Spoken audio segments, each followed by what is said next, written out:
And it could be summarized here in this way, which is this human ability in some settings to gain the strength and the will to do something from the irrefutable evidence that that something cannot be.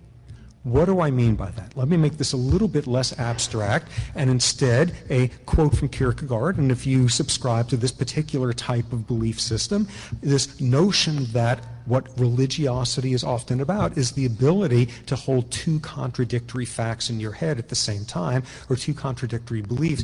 Let me make it a little bit less abstract than that.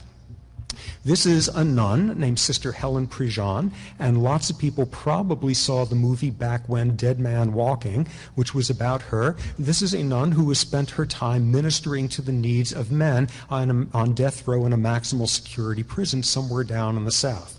And inevitably, she is asked by all sorts of people when hearing she has spent her life solacing these terrifying, evil creatures who are as damaging as any humans can be, saying, how can you do this? How can you have just spent your whole life doing this? And she always has the same answer.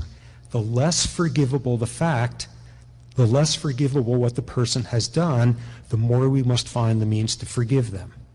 The less lovable the person is, the more we must find the means to love them.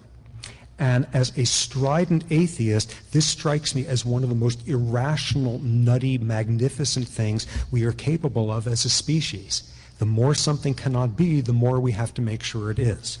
And to finish up here, in lots of ways, that is the realm where we can do our most uniquely human things, built out of a danger of a certain human wisdom.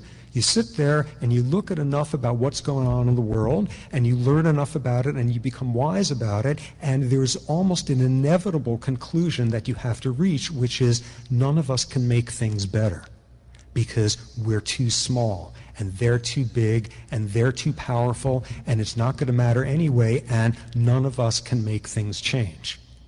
And what we have to deal with is the notion that the more clearly, irrefutably, and arguably it's the case that you cannot make a difference, the more that must be the motivation to make a difference and have that as a moral imperative.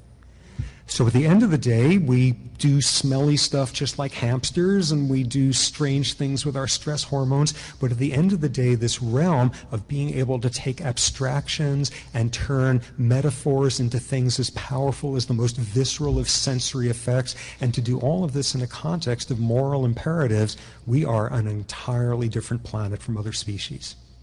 Our ability to constantly confuse the real with the metaphorical, parentheses, our brain's evolutionary challenge to have come up with something as novel as moral abstractions and have to duct tape it into some part of the brain that lizards use, and the ability for us to flip back and forth, and the ability to build entire worlds of good or bad acts out of that. How is that different from the realms of philosophy or religion?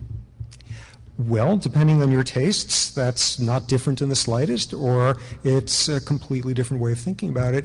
It's obviously part of that. When you have a nun saying things like, my central credo is the less lovable someone is, the more I must find the means to love them, that is at the centerpiece of that style of thinking. And as shown there, it could be framed theologically, and as shown in lots of other cases, it need not be. And one final question would be, how can all of that be cultivated? Well, that's, I don't know. Come on. I'm just a professor. I don't know. Let's see. I think for starters, it suggests we should give tubercular meat to all of the aggressive males on this planet.